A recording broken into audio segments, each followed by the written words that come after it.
Was that the way you felt also? Was I that do. your I still relationship with the civil rights movement? The same kind of thing? I still feel that way. Because I was involved with Martin Luther King movement. Not that I was on the marches and things like that, but the money that I made at the Apollo Theater went to Martin Luther King. But I didn't believe in, like, the Black Panthers movement and all that. I was not for that at all.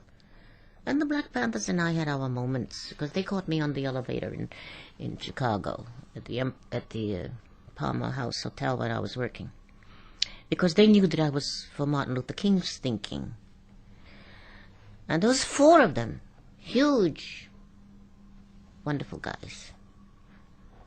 And they caught me in a corner of the elevator.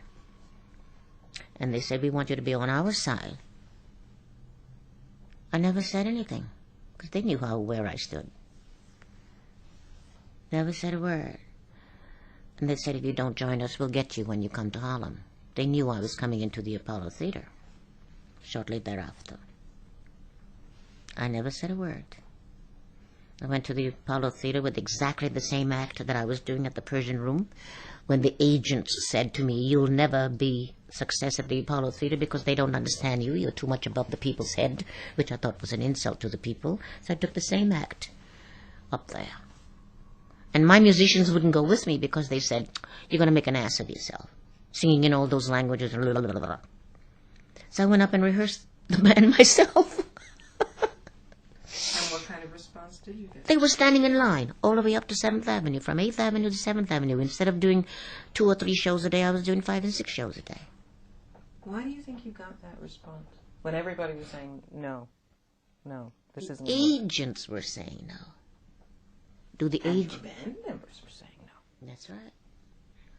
Because we were used to working at the Persian Room, darling. And very few black people would come into the Persian Room because not only couldn't they afford it, but in their minds that was a white man's world. So in the opinions of those who were working with me in those kind of locations, they said, "Going to the Apollo Theater, they'll never understand you." But they did. And not only did they understand me, but whether they understood me or not, they were so grateful. I think that I came, even though I was dared to do that. It was a welcoming. Yes. Was it a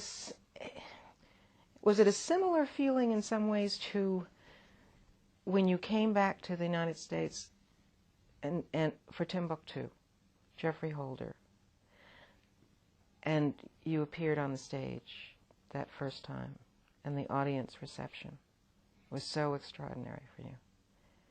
That must have been a magical time for you. It was.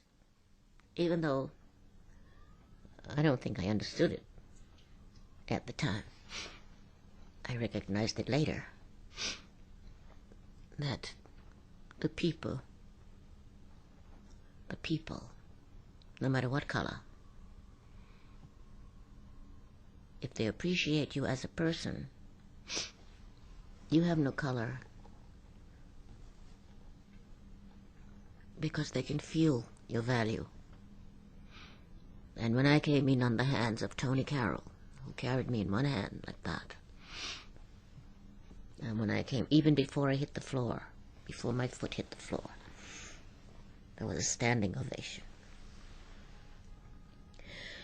as though to say, "Welcome home, Eartha." And until this day, I feel those vibrations. It was that audience. It's the people. That's why I say I have to constantly be proving myself of value. And race has nothing to do with anything except to be a valuable person, whether you belong to whatever race it is. Be an asset rather than a hindrance. And you don't have to be bragging about the fact that you're a black person or an Italian person. I'm an American. I was born here. I have no race, no creed, no color.